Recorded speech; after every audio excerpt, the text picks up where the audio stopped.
Et voilà, c'est reparti. Merci beaucoup à vous d'être en notre compagnie. Recevez nos salutations les plus chaleureuses. Nous savons que vous êtes toujours aussi nombreux à attendre ce programme. Eh bien, nous avons décidé de vous contenter, de faire en sorte que nous passions ensemble un bon petit moment. Nous sommes bien à Ça va chauffer et les sujets qui ont été choisis pour vous aujourd'hui, eh bien, vont faire monter le thermomètre. Et nous souhaitons que tout le monde participe à cette émission, à commencer par nos chroniqueuses que nous appelons les Georgettes. Bonjour Zita. Bonjour Georges. Comment ça va? Ça va très bien. Bonne semaine? Oui. Oui. En gros, oui. Quel est le fait marquant de la semaine à votre niveau? Le fait le plus marquant ou bien ça a été la routine? Rien de particulier, la routine. Rien de spécial? Non. Ok. Comment s'appelle Axel, comment ça va? Très bien, Georges. Très bien. Ah oui, ça c'est bien. Bonjour tout le monde. Alors la semaine s'est bien passée, s'est bien déroulée. Oui. Quel est le fait le plus marquant à votre niveau? Quelque chose d'inespéré qui s'est produit. Quelque chose d'inespéré en fait. Il y a quelque chose que j'attendais depuis longtemps et cette semaine ça s'est produit donc je suis très contente. On est un peu curieux, on peut savoir de quoi il s'agit, non? C'est quelque chose de matériel. De? Matériel. Matériel. Donc beaucoup d'argent. On a eu beaucoup d'argent dans le sac? Peut-être. Peut-être. En tout cas, c'est quelque chose de matériel. Si c'est ça, c'est très bien. On va aller voir Axel et puis emprunter un peu d'argent. Moi, j'ai été choqué par la mort du président du Burundi. On ne s'y attendait pas. J'ai été choqué et ça m'a fait un effet bizarre. Voilà qu'il organise des élections, qu'il fait en sorte que sa succession soit assurée. La passation doit se faire au mois d'août et puis paf, on nous annonce en pleine semaine qu'il est décédé. Est-ce que Marisa est en ligne? Marisa, bonjour. Bonjour Georges. Comment que ça va? Je vais très bien et vous Georges? Ben moi ça va bien. Alors quand vous dites que vous allez très bien, c'est quoi qu'il y a dans ce très bien? Ce qu'il y a dans ce très bien, c'est la santé, parce que la santé. à mon avis c'est le plus important. C'est la santé.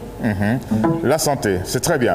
Et Carole, bonjour. Carole est à Yaoundé. Carole a eu beaucoup de difficultés. Carole ne s'est pas très bien portée dans le courant de la semaine, mais je crois que ça va. Pour vous, elle a décidé de faire le sacrifice et d'être présente. Carole, bonjour. Bonjour. Carole, bonjour. Bonjour Georges. Ça va mieux? Tout doucement, je sais que... Tout doucement. Tout doucement, ok. Alors, on sait qu'au Cameroun, il y a beaucoup de potions. Alors, il faut en prendre une, ça va vous requinquer et puis ça va vous permettre de passer un bon week-end et certainement une bonne semaine. On sait que le coronavirus est toujours présent, eh bien, il faut rester vigilant. Les gestes barrières, c'est important. Il faut continuer de se laver les mains. Il faut continuer de respecter la distanciation physique. C'est très important parce que de plus en plus, nous allons au déconfinement. Et quand on va aller au déconfinement, on va faire appel à la responsabilité, certes collective, mais à la responsabilité de chacun. Allons-y avec un peu de sensibilisation. Déjà, nous allons commencer avec de la sensibilisation. Et nous allons commencer par le cœur de l'Afrique, la République centrafricaine. Vous savez que l'indicatif téléphonique de ce pays, c'est le plus 236. Eh bien, c'est un collectif qui s'appelle 236 qui a décidé de nous proposer son morceau en guise de participation à la lutte contre le coronavirus. Collectif 236. Voilà, c'est très clair, les messages du collectif 236, un collectif donc qui nous vient République centrafricaine. Les messages, j'espère que vous les avez enregistrés. On pourrait ajouter qu'il faut apprendre à parler pas trop fort désormais, parce que plus on parle fort, plus on sort des postillons. Il faut par exemple chanter pas trop près des autres, parce que quand on chante, on est obligé de dégager la force de la voix, et puis tout ça permet On est infecté de sortir encore des postillons qui peuvent infecter les autres. Donc voici autant de petites astuces, de petites règles qu'il faut désormais respecter. La vie est complètement chamboulée, il faut l'accepter également et il faut s'adapter. Désormais, les femmes ont appris à sourire avec les yeux. Qu'est-ce que vous voulez? Ça va être comme ça, on va regarder leurs yeux et puis on va voir s'il y a quelque chose de lumineux qui sort des yeux des femmes, parce que maintenant on ne pourra plus regarder le rouge à lèvres, le maquillage bloqué, caché par le masque. La vie continue son chemin avec beaucoup de problèmes. Il y en a un qui perdure, qui persiste et qui dérange et qui fatigue et qui est comme un fléau. Parce que les pouvoirs dans de nombreux pays à travers le monde ont décidé de s'attaquer aux journalistes. Les journalistes, ils font tranquillement leur métier, qui est d'informer, de sensibiliser, de communiquer afin que, des fois, la démocratie puisse faire des avancées. Malheureusement pour les journalistes, il se trouve que les pouvoirs, les traquent. Les pouvoirs arrivent parfois à tout simplement à les trucider, à les tuer. Et ils sont nombreux, ces journalistes qui ont laissé des plumes, qui ont laissé leur vie en faisant leur travail, parce que des fois c'est un travail dangereux. Il faut être sur des champs de guerre. Quand il y a une grève, il faut être juste à côté. Il y a des fois des gaz lacrymogènes qui sont lancés. Le journaliste, il prend tout cela. Mais en plus de ça, il est traqué par les pouvoirs politiques. Et ça, ce n'est pas du tout normal. Et c'est de ça que nous allons parler aujourd'hui. Et nous allons nous appuyer sur un fait qui s'est déroulé, qui a eu lieu il n'y a pas longtemps au Cameroun, la mort de ce journaliste Ouazizi. On refait le point en compagnie de Carole Guissot. L'affaire a été remise au goût du jour par une chaîne de télévision camerounaise la semaine dernière.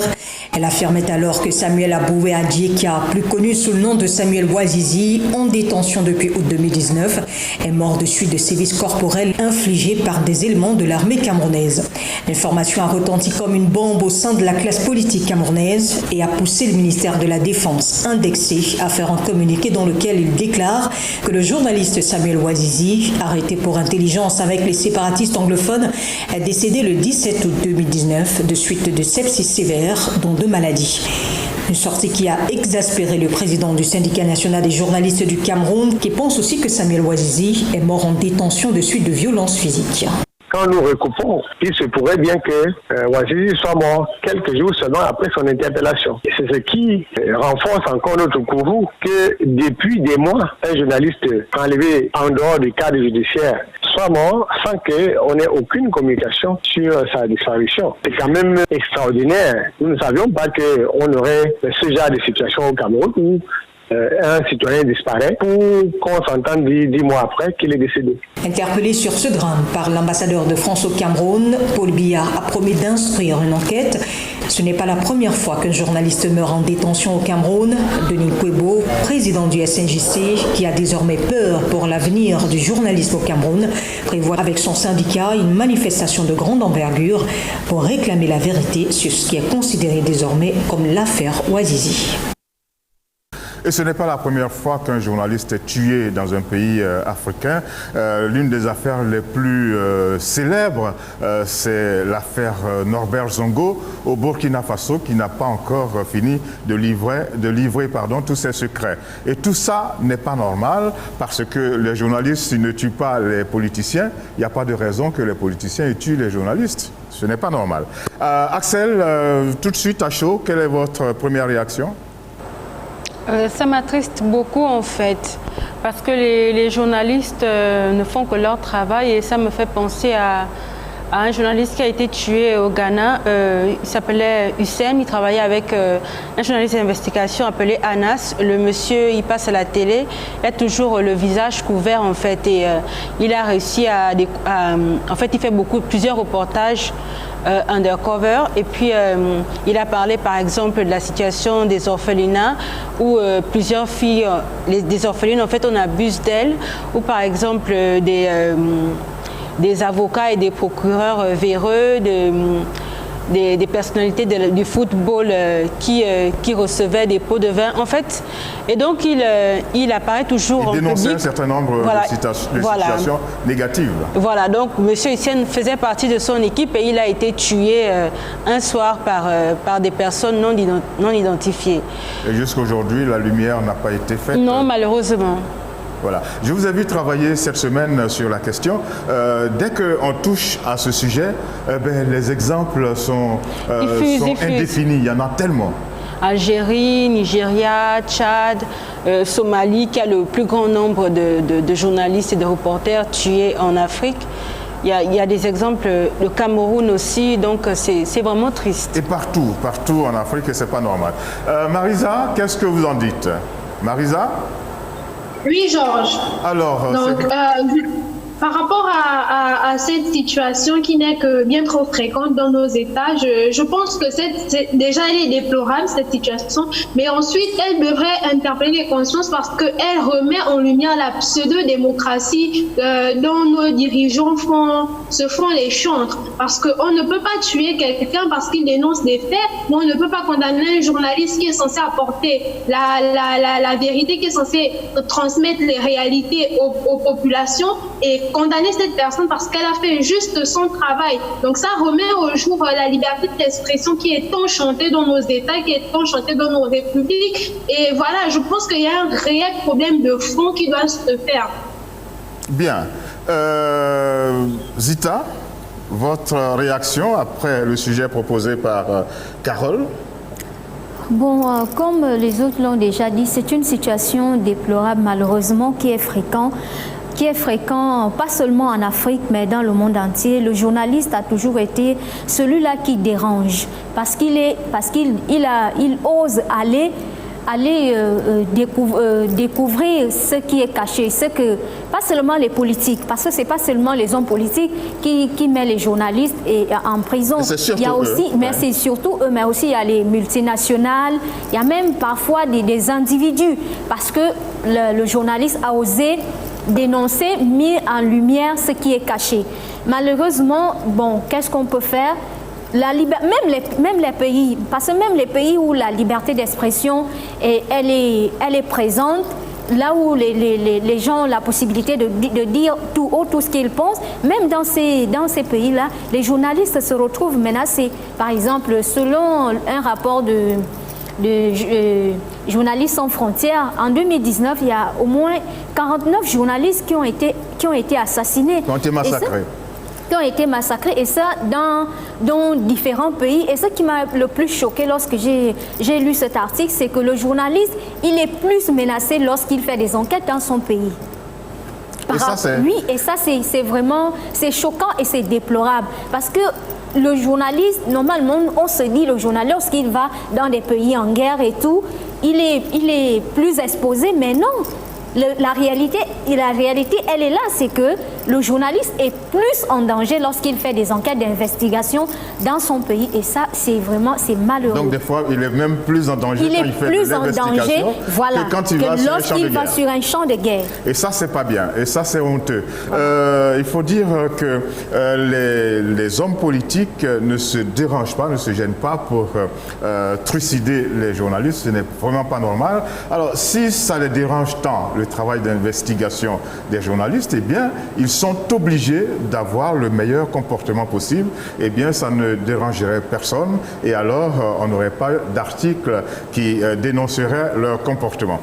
Carole, l'affaire Ouazizi, Samuel Ouazizi, où est-ce que nous en sommes aujourd'hui au Cameroun?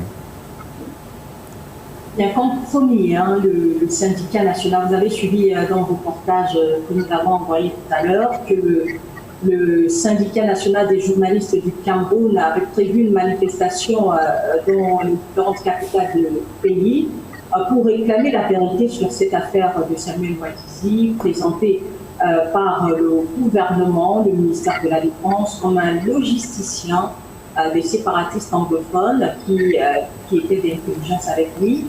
Le président du syndicat qui a donné donc sa parole sur cette manifestation-là, eh bien, la manifestation a eu lieu, c'était lundi dernier, principalement dans les villes de Bafoussam, de Douala, la capitale économique, et Yaoundé, la capitale politique.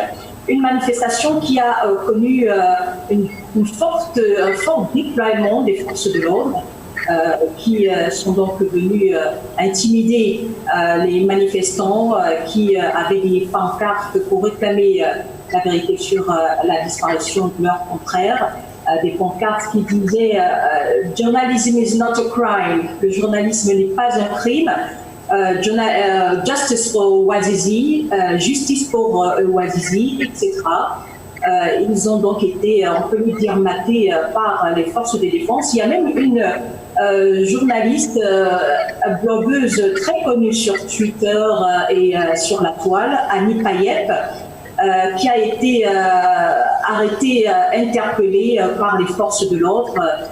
On lui a arraché sa caméra, on a retiré les images qu'elle avait enregistrées ce jour-là avant de la laisser en liberté sous porte escorte, et ce qui n'aurait peut-être pas eu lieu sans la participation des dirigeants de ce syndicat national des journalistes du Cameroun.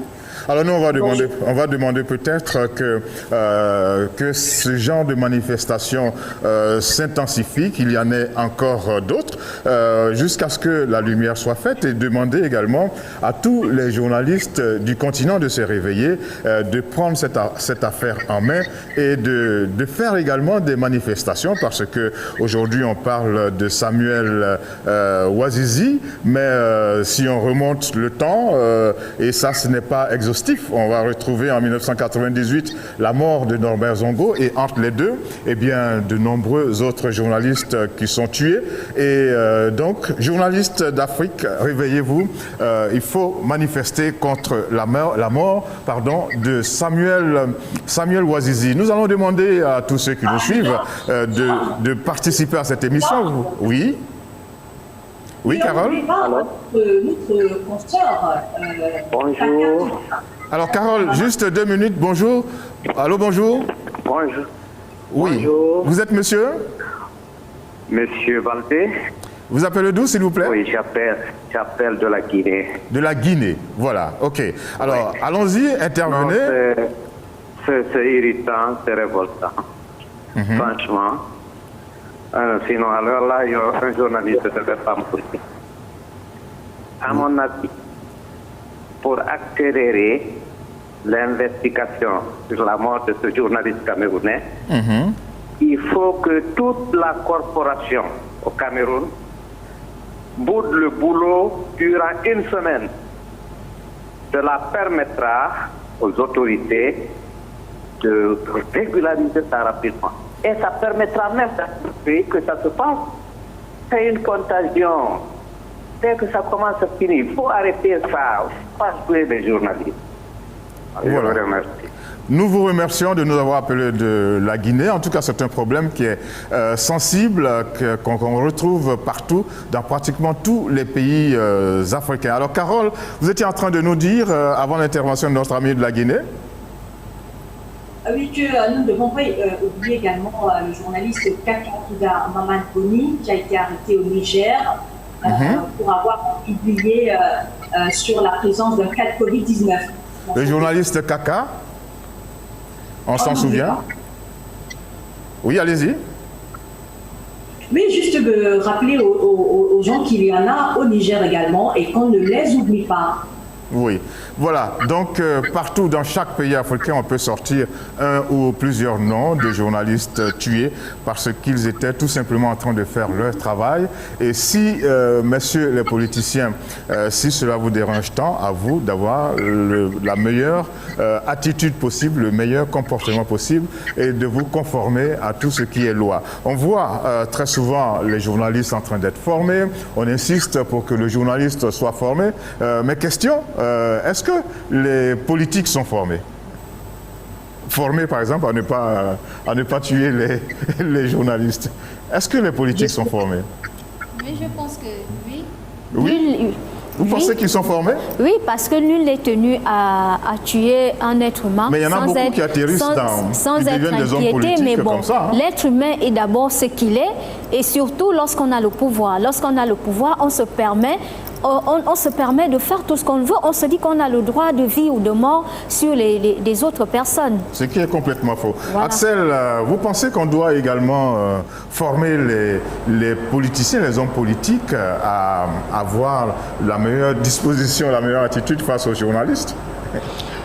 Je crois en fait, parce que déjà, c'est vrai qu'il y a certains qui font sciences politiques, mais il y a un certain comportement. J'ai l'impression qu'ils se comportent un peu comme des parents, des dieux, des personnes à qui en fait on ne peut rien dire, à qui on ne doit rien reprocher en fait. Ils ne doivent pas s'expliquer. Tout ce qu'ils font est bon et tout ce qu'ils font est parfait, tout ce qu'ils font est merveilleux. Et en fait, on le voit souvent dans par exemple, des meetings où quelqu'un se lève et il fait les éloges de tel homme politique ou de telle femme politique, à quel point il est merveilleux, à quel point il aide, à quel point, même si on ne voit rien du tout en fait. Et donc, c'est un peu comme de la mégalomanie. On se prend pour Superman, on est au-dessus de tout le monde. Tout ce qu'on fait est bien, donc on ne peut pas être contesté. Et la personne qui ose le faire n'a pas le droit de vivre en fait. Alors qu'ils ne sont pas infaillibles. Je me rappelle encore une phrase de Yannick Noah. Yannick Noah qui avait dit un jour... Allô? Oui, allô? Bonjour. Bonjour. Bonjour. Bonjour. Oui, est-ce que je suis en direct de la Bête TV là? Vous êtes en direct sur la Belle Radio et Télévision. Ok. Vous êtes monsieur? Oui. Je suis madame Diana. Ah, madame. On n'a pas bien entendu votre nom, s'il vous plaît. Vous appelez d'où? Je voudrais apporter une petite contribution. Allez-y. Oui. Où est-ce que vous appelez? D'où est-ce que vous appelez d'abord? Je voudrais que les journalistes sachent qu'ils sont des êtres humains au même titre que les gardiens de la paix, au même titre que les policiers, au même titre que tout autre individu, tout autre être humain. Donc, la dame qui venait de passer là, elle disait tout à l'heure qu'on fait des éloges de certaines personnes. Et ces journalistes aussi font des éloges de certains journalistes qui ne se comportent pas bien. C'est ça ma contribution que je voulais apporter. Entièrement d'accord avec vous. Le travail du journaliste n'est pas de faire de la propagande, n'est pas de faire des éloges, mais n'empêche que quand il fait de l'investigation et qu'il dénonce des choses, eh bien, il ne doit pas forcément pour autant être tué. J'étais en train de parler d'une remarque qu'avait faite Yannick Noah. Il a dit, il faut que de temps en temps, on fasse des tests aux hommes politiques pour voir des fois s'ils n'ont pas trop fumé quelque chose de bizarre pour dire certaines choses bizarres ou pour avoir certains comportements répréhensibles. Qu'est-ce que vous en pensez, Marisa? Vous êtes toujours en ligne, Marisa? Oui, Georges. Oui. Alors moi, par rapport à cette situation, je pense que le véritable problème, et il y a quelqu'un qui le disait, le nom m'échappe, c'est que le problème de l'Afrique, moi je vais parler de l'Afrique parce que je parle d'abord de mon continent. Le problème de l'Afrique, je pense que il se trouve au niveau du fait qu'on ait des hommes forts et pas des institutions fortes. Parce que ce soit un politicien ou que ce soit un individu quelconque, personne n'a le droit d'ôter la vie de qui que ce soit parce que cette personne aurait dit des vérités qui dérangent. Et les politiciens aujourd'hui qui se permettent de faire X ou Y choses, c'est parce qu'ils savent que les institutions ne sont pas fortes. Donc ils pourront faire tout ce qu'ils voudront. Personne ne sera là pour leur demander des comptes. Ou du moins, quand les personnes essaieront de demander des comptes, il suffira de mettre quelques billets sur la table pour que tout soit réglé ou pour que tout soit publié. Et moi, je pense que c'est à ce niveau-là que le travail de fond doit être fait, au niveau de nos institutions. Néanmoins, les journalistes, comme vous l'avez dit, Georges, il faut qu'on se mobilise, il faut qu'on revendique nos droits, il faut qu'on se défende parce que si aujourd'hui les journalistes, la communauté les journalistes qui sont encore en vie ne se mobilisent pas parce qu'ils se disent c'est l'affaire Yazizi, je ne suis pas concernée. C'est clair que demain, ça pourrait être chacun d'entre nous. Donc, il faudrait qu'on prenne des choses à bras le corps et qu'on se mobilise chacun à son niveau pour essayer de trouver une solution à cette situation, mais également que le problème de fond soit fait au niveau de nos institutions. Voilà. Parce que nul n'est censé ignorer la loi ou se mettre au-dessus d'elle. Et un meurtre, il reste un meurtre, que ce soit le meurtre d'un journaliste ou de qui que ce soit d'autre. Voici qui est clair. Merci beaucoup, Marisa. Alors, dans l'organisation de nos États, dans l'organisation de la corporation des journalistes, il y a ce qu'on appelle les instances de régulation. Elles sont là, normalement, pour faire respecter la liberté d'expression, mais dans la plupart de nos pays, c'est les personnalités à la tête de ces institutions ayant été nommées par les politiques, eh bien, croient que, bon, il faut faire le jeu des politiques, et c'est très souvent même qu'on voit ces instances-là eh bien, déverser des sanctions sur les journalistes, mais jamais d'interpellation en direction des politiques. Vous êtes nombreux à vouloir réagir, je sais que ça bouchonne sur notre ligne téléphonique. On va vous laisser le temps de bien ingurgiter ce qu'on vient de dire avec une chanson toute trouvée, les journalistes en danger, Alpha Blondy. Au clair de la lune, mon ami. Voilà qui est clair, Alpha Blondy, journaliste en danger, pour dénoncer cette situation qui perdure. Nous aurions bien voulu avoir la réaction d'hommes politiques pendant cette émission. L'émission est ouverte. Messieurs et mesdames les politiques, vous avez la possibilité d'intervenir aussi pendant cette émission pour dire votre part de vérité, parce que là, vous êtes accusés et les accusés doivent se lever et se défendre. Maintenant, nous allons parler d'informations culturelles.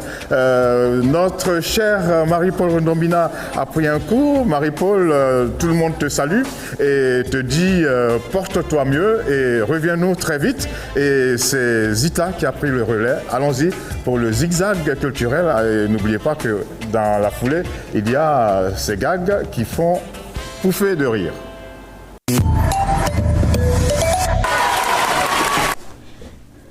L'agenda culturel de cette semaine s'articule autour de plusieurs événements. Les amateurs des films d'action ont droit au Festival international du film d'action d'Annecy 2020 du 15 au 20 juin. Pour ses 60 ans, le Festival d'Annecy proposera dans ses 11 salles pas moins de 432 projections, dont 205 films sélectionnés pour 34 prix. 92 pays seront ainsi représentés, avec l'Afrique déjà à l'honneur sur l'affiche officielle conçue par Jean-Charles Mbouti Malolo et Simon Roussan, auteur du court-métrage Kid Soul, qui nous propose une peninsula très colorée sur les bords du lac. Goulam est un jeune chanteur franco-comorien né en 1991 à Moutsamoudou, sur l'île d'Anjouan aux Comores. Bercé par différentes influences musicales telles que le reggae, les rythmes traditionnels, il vient de sortir un nouvel opus intitulé On s'en ira, qui fait danser tous les mélomanes amoureux du zouk afro-caraïbéen. La CISAC, la Confédération internationale des sociétés d'auteurs et compositeurs, est une organisation internationale non gouvernementale à but non lucratif, dont le but est de protéger les droits et promouvoir les intérêts des créateurs partout dans le monde, en menant des actions en faveur d'une solide protection juridique du droit d'auteur. Après l'élection de son nouveau président Björk Ulvaeus, la CISAC a annoncé ses nouveaux vice-présidents, parmi lesquels Yvonne Chaka Chaka, auteure, compositrice, interprète et activiste sud-africaine. Surnommée la princesse de l'Afrique, Yvonne est présente depuis plus de 30 ans sur la scène musicale africaine et mondiale. Très engagée, elle participe activement à la lutte contre le sida, le paludisme, la tuberculose, aux côtés d'organisations internationales. Yvonne Chaka Chaka est aussi à la tête de sa propre association caritative, la Fondation Princesse d'Afrique. Des années auparavant, elle a été ambassadrice de bonne volonté pour le Fonds d'aide à l'enfance Nelson Mandela. Elle a également été envoyée spéciale des Nations Unies pour les objectifs du millénaire pour le développement. Sur le plan artistique, Yvonne est l'auteur d'une douzaine d'albums. Elle a été aussi l'une des premières jeunes vedettes noires à la télévision sud-africaine. Il ressort d'une enquête du site Music in Africa sur les conséquences du coronavirus sur la musique africaine que la pandémie a un impact dévastateur sur le secteur. Tous les artistes interrogés ont déclaré avoir enregistré des pertes depuis le début de la crise. 40% des professionnels ont annoncé des pertes variant entre 1 000 et 5 000 $.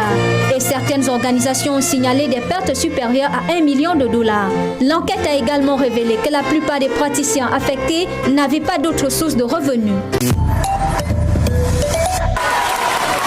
Vous êtes musicien et ou chanteur amateur ou professionnel, préparez-vous à célébrer la fête de la musique le 21 juin prochain.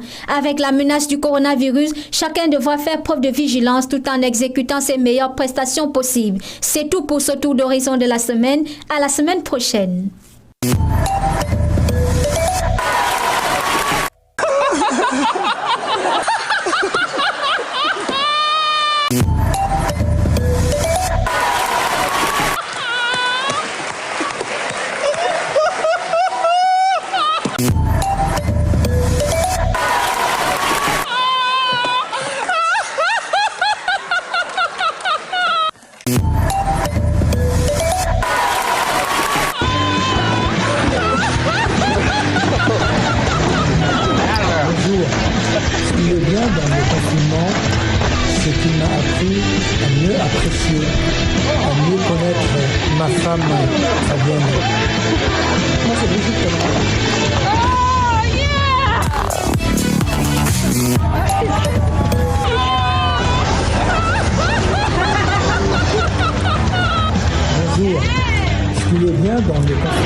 Voilà, merci beaucoup. Voilà, vous avez pu noter ces différents repères culturels et puis vous avez pu aussi voir nos différentes planches, nos différents gags.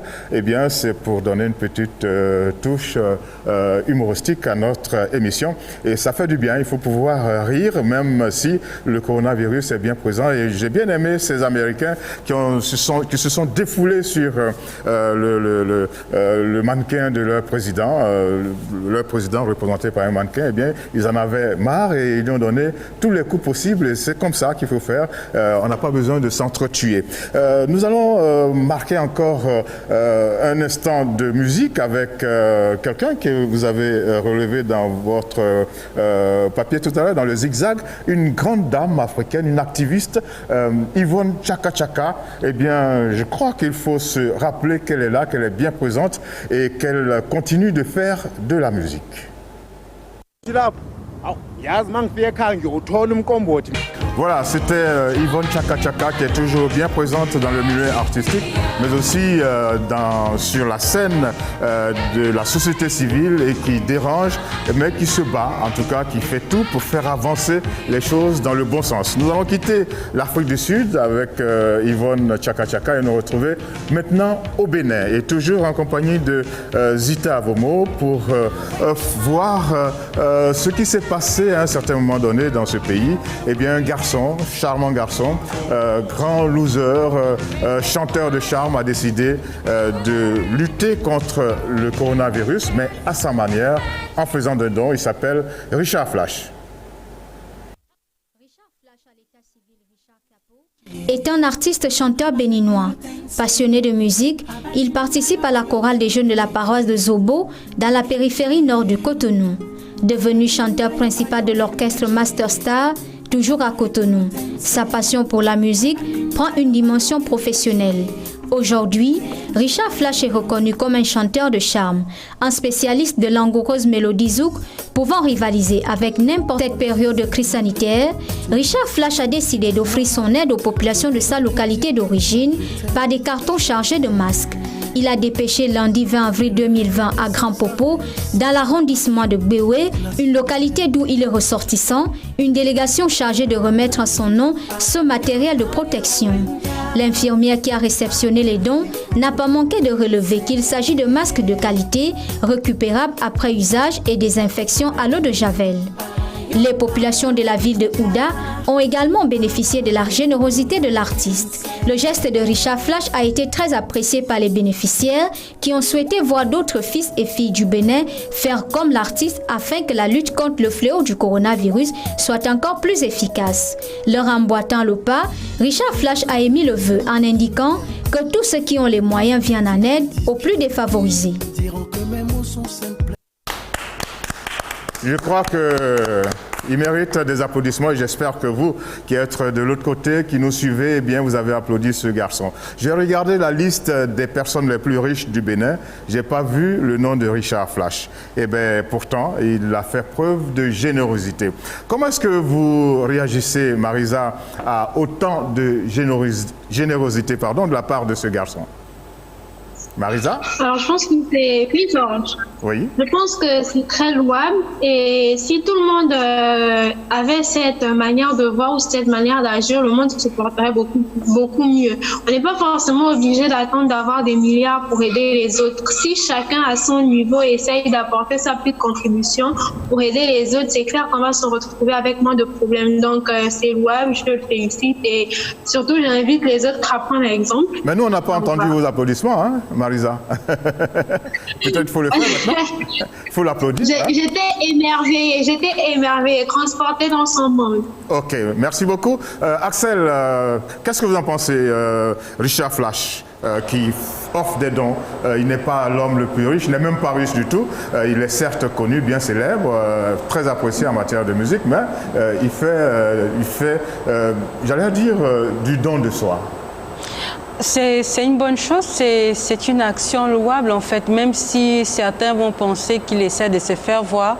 Malheureusement, quand on fait une action, il y a toujours des gens pour voir le mauvais côté, mais c'est une bonne chose en fait et ça encourage d'autres personnes à donner. Carole, a-t-on besoin d'être riche pour faire preuve de générosité? Pas du tout. Chacun essaye de faire ce qu'il peut à sa manière, à son niveau, surtout dans le continent africain où il y a un certain déséquilibre entre le partage des richesses. Je pense que chacun essaie à son niveau. Alors Carole, je ne vous entends pas très bien, il y a des interférences. Je vous reprends tout à l'heure, Zita. On n'a pas besoin d'avoir les poches gonflées de beaucoup de millions pour faire preuve de générosité. Il faut avoir le sens avoir envie de faire plaisir, avoir envie d'aider les autres. Pas du tout. On n'a pas besoin d'avoir des valises d'argent ou des conteneurs pour pouvoir venir en aide aux gens. Même un morceau de pain, lorsque tu le donnes à quelqu'un, c'est déjà beaucoup. Et si on avait plus de personnes comme Richard Flash, je crois que l'Afrique se porterait bien mieux. Alors, je ne sais pas si Richard Flash nous suit du Bénin. S'il nous suit, c'est tant mieux. Si vous le connaissez, dites-lui que nous parlons de lui ici. Et pour mieux le connaître et pour saluer son geste, nous avons choisi un de ses morceaux. Ce n'est pas un morceau zouk, hein, c'est un morceau où il demande aux uns aux autres de faire preuve de grandeur, j'allais dire. Ce morceau est intitulé, attention, Bwe Do Do Da.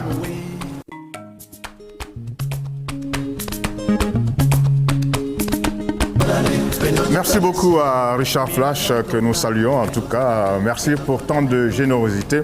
En tout cas, nous espérons que le geste qu'il a fait, les dons qu'il a fait, eh bien, vont être suivis par beaucoup d'autres sur le continent et c'est comme ça que nous devons pouvoir avancer. Mais attention, hommes politiques, quand vous faites des gestes, nous vous en prions, nous vous demandons pardon.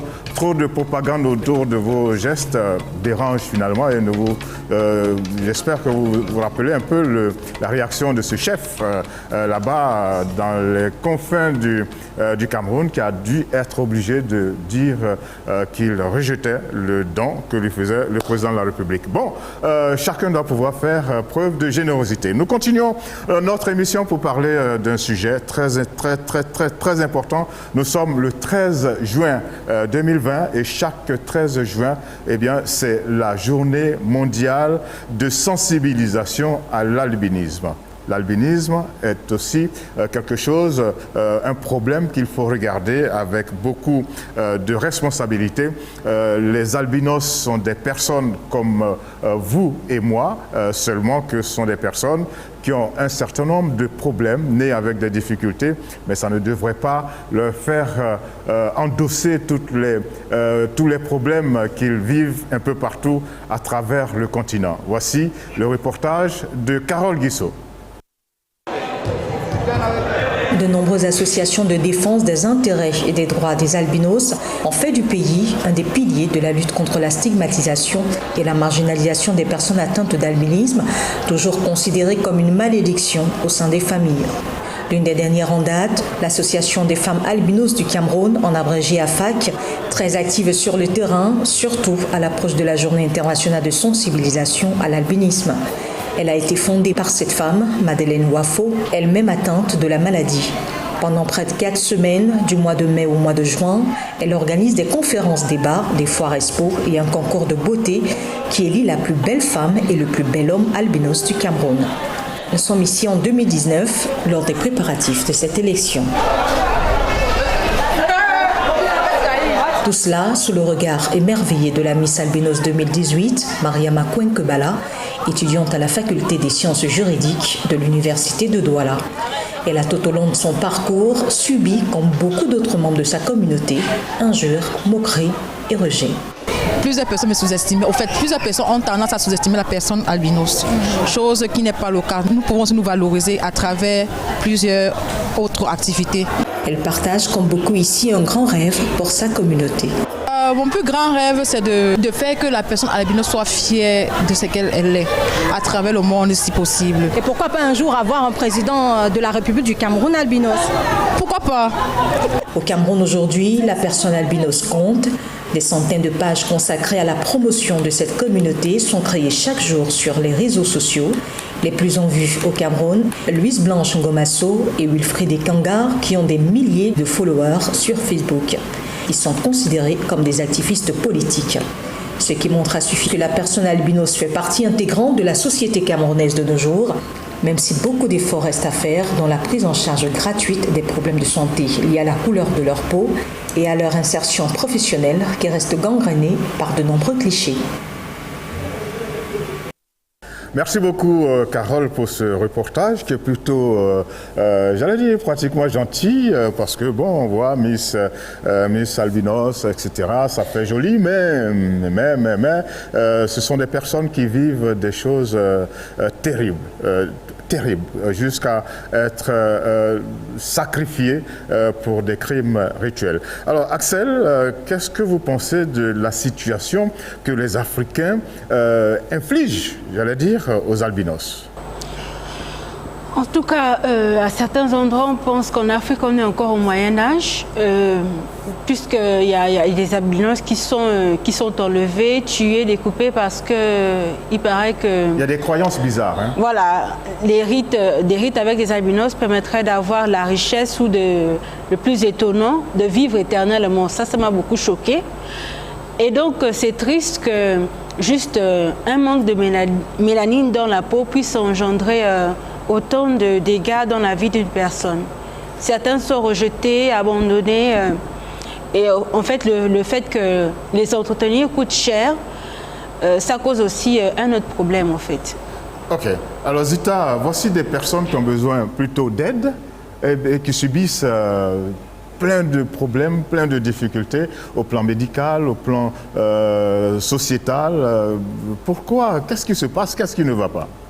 Malheureusement, les personnes atteintes d'albinisme sont malheureusement victimes de la tradition, ou vais-je dire de certains rites de nos traditions.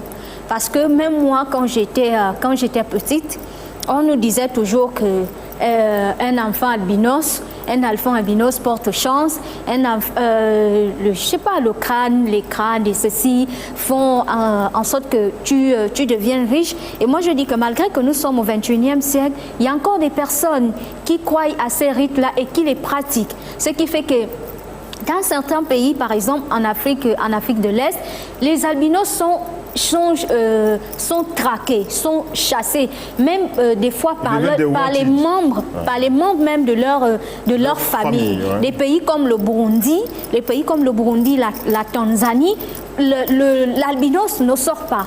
Il y a à certaines heures où la personne atteinte d'albinisme ne peut pas sortir seule parce que lorsqu'elle sort, elle ne rentrera plus jamais. Parce que c'est comme un problème, excusez-moi du terme, mais ils sont considérés en fait comme... on oublie que c'est des êtres humains. On oublie que c'est juste qu'elles sont atteintes d'une maladie de la peau qui fait en sorte qu'ils ne peuvent pas naître avec la peau noire comme la nôtre. Mais c'est juste ça, il n'y a rien d'autre. En fait, il n'y a rien qui justifie la pression, tout ce que subissent ces personnes-là. En fait, c'est de la sauvagerie pure et simple. Alors, nous sommes à la belle radio et télévision de grands défenseurs des valeurs africaines, mais ça, nous ne sommes pas d'accord. Sacrifier un être humain sous prétexte qu'on a envie d'être riche, alors qu'on devrait aller travailler dur pour se faire une fortune, eh bien, c'est complètement inadmissible. Marisa, votre sentiment sur la situation difficile que vivent les albinos sur notre continent? Alors, je vais rejoindre mes collaboratrices qui disent que c'est une situation assez déplorable et triste de constater qu'en 2020, elle est toujours autant présente dans nos sociétés africaines. Mais je pense que le problème, il remonte d'un peu plus loin. Il vient de nos coutumes ancestrales où les enfants albinos étaient perçus, comme on l'a dit tout à l'heure, comme des génies, comme des sources de richesse, comme des sources d'élévation sociale. Donc les personnes qui sont restées ancrées dans ces croyances-là, aujourd'hui encore, elles continuent à perpétuer les rythmes qui leur ont été transmis par leurs parents. Donc on se retrouve à avoir des hommes politiques, des hommes d'affaires, des personnes qui veulent facilement gravir les échelons, mais qui ne veulent pas travailler dur, alors que ça, c'est la démarche à suivre. Ils se retournent vers des rythmes qui leur garantissent ou qui leur donnent l'impression qu'ils seront facilement riches en mutilant des gens, en les tuant, en les sacrifiant, mais c'est totalement à condamner, en fait. Et je pense que c'est une cause que les autorités devraient prendre vraiment à bras le corps, parce que je vois les gens aujourd'hui se lever pour dire Black Lives Matter. Ok, la vie des Noirs est importante, mais si nous-mêmes, entre Noirs, on stigmatise des personnes qui vivent avec nous au quotidien, je pense que ce serait hypocrite de se lever pour condamner les Blancs qui stigmatisent les Noirs ou les Noirs qui sont victimes de racisme par des Blancs, alors que nous-mêmes, nous sommes des premiers à être des stigmatiseurs des personnes qui n'ont pas forcément la même couleur que nous, alors qu'on prône le vivre ensemble à chaque fois. Et puis, il y a une situation très particulière dans un pays africain quand il y a une élection ou des élections qui se profilent à l'horizon, eh bien, les albinos se retrouvent en danger.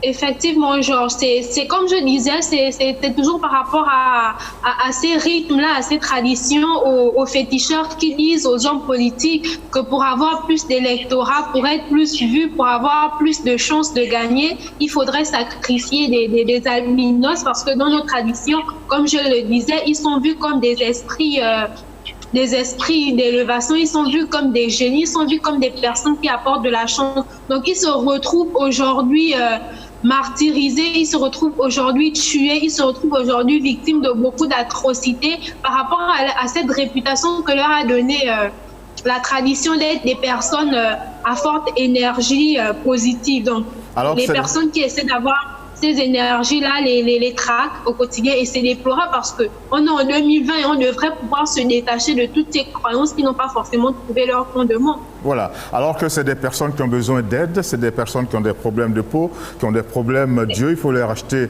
des lunettes parce que le soleil les fatigue, le soleil fatigue leur peau, ils sont trop sensibles et ils ont besoin au contraire d'être aimés, d'être soignés.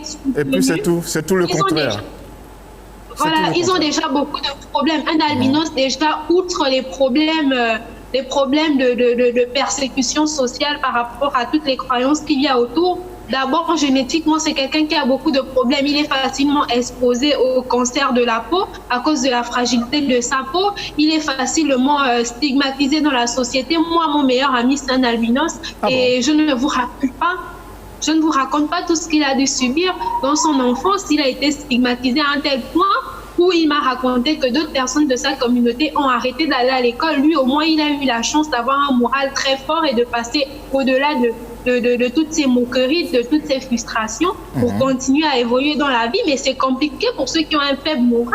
Tu vas à l'école, on se moque de toi. Tu vas au travail, on se moque de toi. Et bien, si tu n'es pas assez fort, ta vie est ruinée parce que tu ne pourras même pas te retrouver dans un cercle social pour pouvoir avoir les compétences qui te permettront d'aller de l'avant demain. Bien. Donc, ils ont déjà tous ces problèmes-là. S'il faut qu'on en rajoute avec nos croyances, c'est tellement... c'est injuste. C'est déplorable. Merci beaucoup. Merci beaucoup, Marisa. Nous avons voulu marquer le coup, faire en sorte que tout le monde, quel que soit notre statut dans la société, que tout le monde fasse attention, regarde ce problème et contribue à trouver des solutions, à aider les pouvoirs publics à trouver des solutions. Nous allons retrouver à Yaoundé Carole qui nous a proposé ce reportage. Carole, rapidement votre mot, mais on a envie aussi de prendre sur l'albinisme, mais on a envie aussi de prendre la température du Cameroun à partir d'un certain nombre de faits que j'ai là bien notés sur mon téléphone. Alors, quelque chose est-il prévu pour les albinos aujourd'hui? Pas du tout. Pas du tout. Rien n'a été annoncé. Rien n'a été annoncé. Pas du tout. Et c'est dommage. On va demander à chaque gouvernement africain de faire quelque chose, de dire quelque chose, de prendre une décision en faveur des albinos aujourd'hui. Bon, alors je pense que notre message est perçu. Carole, maintenant, c'est quoi cette histoire de ce richissime Camerounais, Victor Fotso, qui est décédé en France et qui a, comment on va dire ça, dont les obsèques ont du mal à être organisées? C'est le drame de la polygamie en Afrique. Le drame de la polygamie, hein? Je ne suis pas contre. Oui, je ne suis pas contre. Le monsieur avait près de 25 épouses, légalement. Voilà. Ça, c'est connu. Vous avez dit 25, hein? 25 à 28 épouses. Ah oui. Et près de 125 enfants. Waouh. Ceux qui sont nés en mariage. On peut dire ça. Voilà. Il fait partie des 5 personnalités les plus riches du Cameroun. Oui. Il est décédé en France après plusieurs années de maladie. Il était le maire d'une commune du Cameroun appelée la mairie de Banjul. Il était maire là-bas pendant de très longues années. Il a été remplacé récemment par sa fille après un moult de discussions au sein du parti au pouvoir, le RDPC, dont il était militant. Donc c'est l'une des personnalités les plus riches du Cameroun. Il a donné il y a quelques années, je crois l'année dernière ou il y a 2 ans, près de 2 milliards de francs CFA à l'Église catholique comme don, comme ça. 2 milliards. Voilà, dans des couches comme ça. Il aurait laissé aussi 2 milliards pour ses obsèques. Oui, il a laissé 2 milliards pour ses obsèques pour que ses enfants qui ont été... ils sont un peu divisés, parce qu'il y a une qui est avocate, qui s'est désolidarisée de la famille. Elle est très connue sur les réseaux sociaux. Elle dit qu'elle ne veut pas d'héritage, elle ne veut pas d'héritage de son père. Par contre, d'autres qui sont bien assis là, qui savent que papa a laissé quelque chose pour tout le monde. Notamment sa fille qui l'a remplacée, qui était son adjointe pendant son règne à la mairie de Banjul, qui est aussi mariée à l'ex-valeur internationale camerounaise de Dita. Donc, toutes ces équipes-là et tous ces enfants-là, de 125, qui ont le passé. Alors c'est sûr qu'avec autant d'argent, ça risque d'être la bagarre. Ça risque d'être la bagarre. J'espère que chacun des enfants et chacune des épouses va être gagné par la sérénité pour que ce richissime Victor Fotso ait des funérailles, j'allais dire, dignes de son rang. Et puis, on va continuer d'avancer, on va faire vite peut-être. C'est quoi cette histoire d'artistes camerounais qui se lèvent contre le régime Biya? De quoi s'agit-il? On parle de Richard Bona, on parle de Charlotte Dipanda. Oui, c'est pas les premiers, hein, mais leur récente sortie sur le régime Biya qui demande de l'alternance au sein à la tête du Cameroun. Donc, ce sont des artistes connus à l'international. Oui, très bien connus. Oui.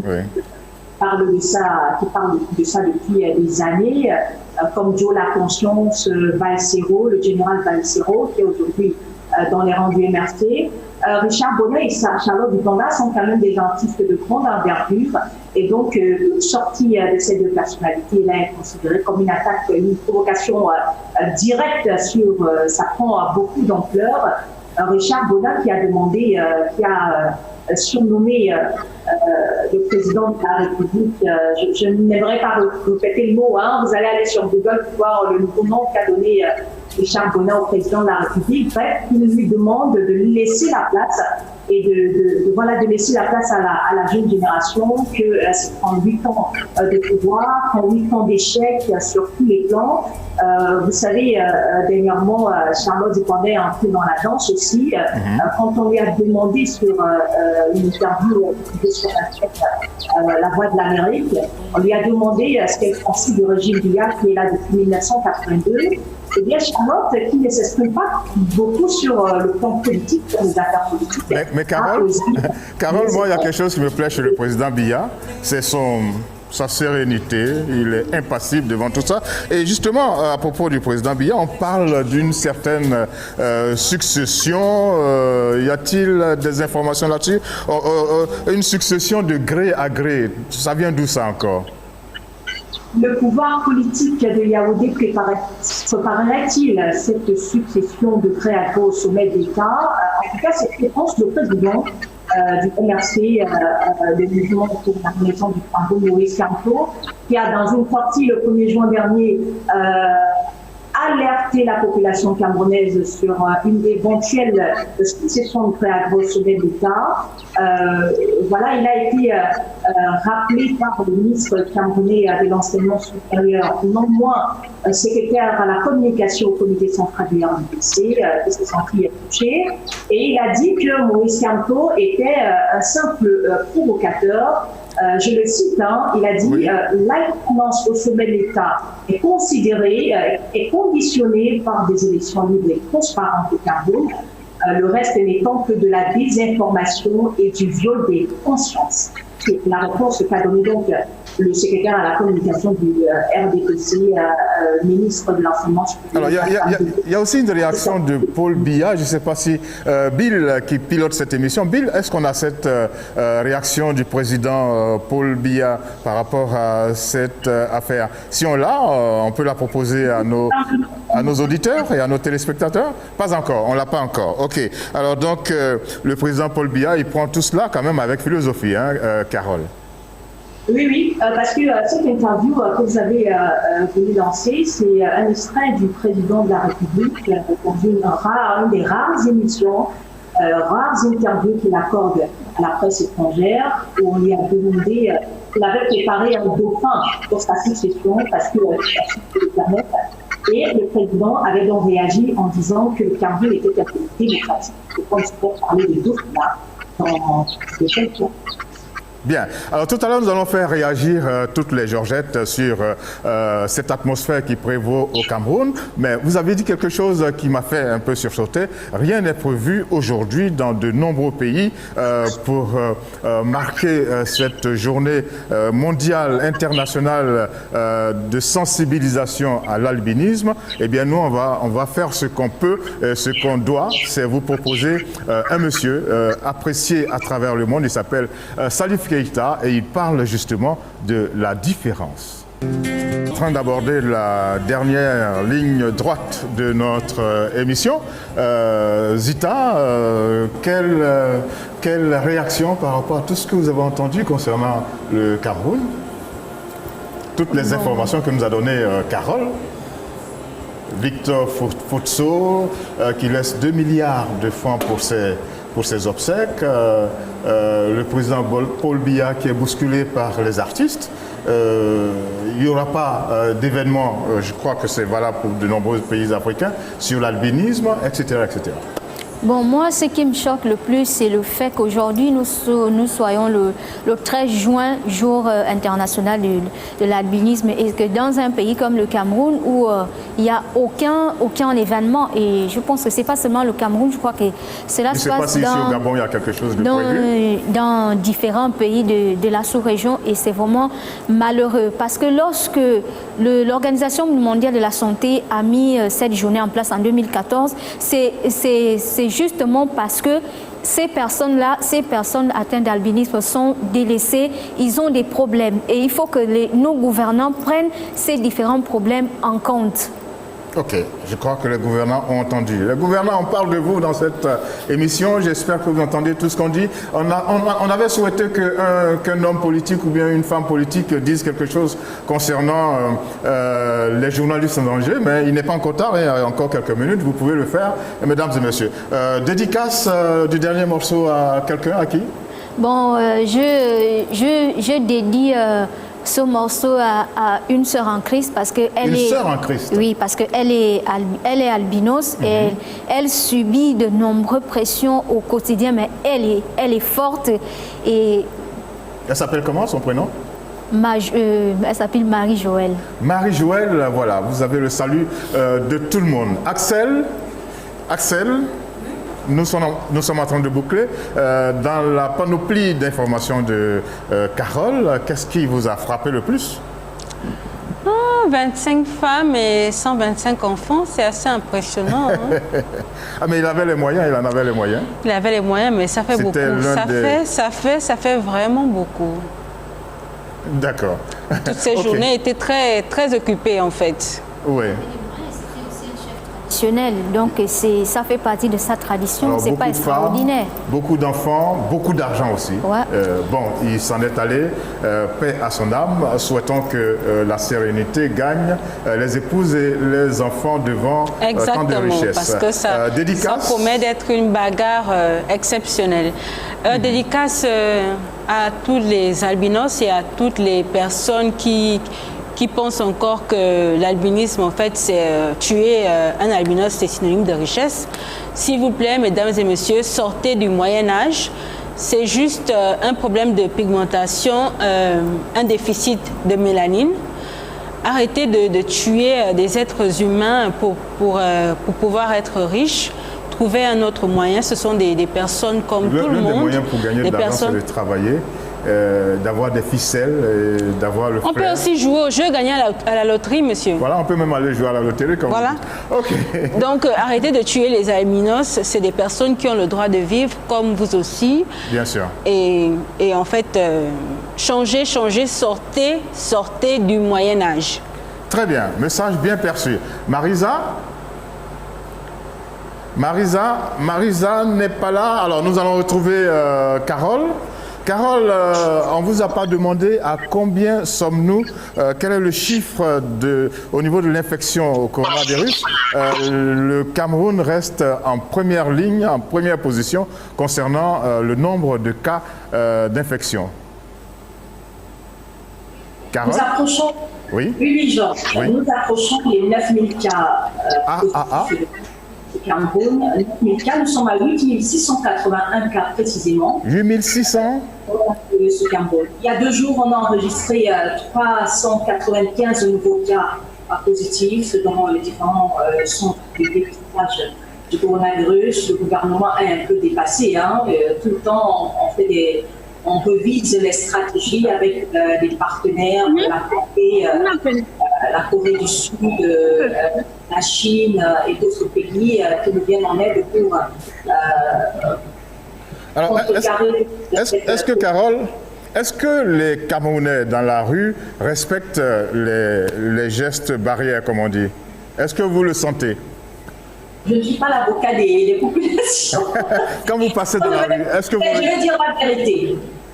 Comment? Sur 5 Camerounais que vous croisez dans la rue, 2 ont leur masque, leur cache-nez bien placé. Et puis 3?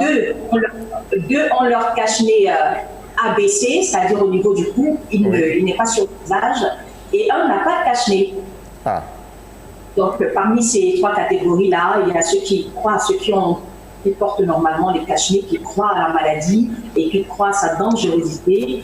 Ceux qui le mettent là disent que c'est pour la police, pour qu'on ne les arrête pas, et voilà, ils ne croient pas trop à l'épidémie. Et ceux qui ne mettent carrément pas de cache-nez, qui espèrent beaucoup plus en la prière qu'aux mesures barrières. Bien, bon, c'est bien noté. Quel est votre vœu pour la semaine qui arrive? Le dernier morceau, vous voulez le dédier à quelqu'un? Dernier morceau de l'émission? J'aimerais le dédier à la communauté albinos du Cameroun, parce que plusieurs fois, ils ont fait appel à la belle télévision pour couvrir leurs événements. Je dis merci à Madeleine Wafo, qui est la présidente de l'association des femmes albinos du Cameroun. Je dédicace ces chansons également à tous les journalistes, surtout les journalistes membres du syndicat national des journalistes du Cameroun, qui est le syndicat d'envergure au Cameroun. Je dis merci à son président qui tient les coups des franches malgré les campagnes de désolidarisation et de sabotage. Donc courage aux journalistes camerounais, et je dédie également cette chanson à mes enfants et aux membres de ma famille à qui je demande plus de prudence. Bien sûr. Par rapport à la mission. Et moi, je vous souhaite de bien vous porter. Je sais que ça a été un peu dur cette semaine, mais je vous souhaite de bien vous porter. Je souhaite aussi que Marie-Paul Redobina se porte très bien. Je ne sais pas si Marisa, on peut la voir pour son dernier mot. Marisa, votre dernier mot. Oui, Marisa. Allez-y. Alors, Georges, moi, comme dernier mot, je voudrais déjà interpeller les pouvoirs publics afin qu'il y ait plus d'actes de sensibilisation par rapport à la condition des albinos dans le monde, afin que les gens prennent conscience que ce sont des êtres humains comme nous qui méritent d'avoir les mêmes droits et d'être protégés au même titre que chacun d'entre nous. Donc, je tiens particulièrement à faire un big up à mon meilleur ami, Johan Mouzak, qui est albinos, lui dire de tenir bon et que j'apprécie sa force d'esprit. Et voilà, je tiens également à ce que les pouvoirs publics et l'ensemble des journalistes se lèvent pour le cas de Samuel Yazizi et pour tous les journalistes qui, peu importe la partie du monde, sont victimes d'abus de quelque sorte que ce soit. Voilà. Ensuite, je rappelle à la communauté gabonaise de respecter les mesures barrières afin de se protéger au maximum. Et je souhaite un bon week-end à chacun. Merci beaucoup. Bon week-end également à vous tous et à vous toutes qui nous avez suivis. N'oubliez pas, les journalistes, on ne doit pas les mettre en danger. Le coronavirus, il faut faire très attention. Les albinos, il faut les protéger et leur venir en aide. Et puis, il faut faire preuve de générosité comme Richard Flash, notre cher ami chanteur du Bénin. Merci beaucoup à vous tous et à vous toutes d'être restés en notre compagnie. Nous vous souhaitons un très bon week-end en compagnie de Lauriane Ekondo, chanteuse très traditionnelle, fille de son père, qui a décidé de vous faire plaisir pour boucler cette émission. Au revoir et à la semaine prochaine.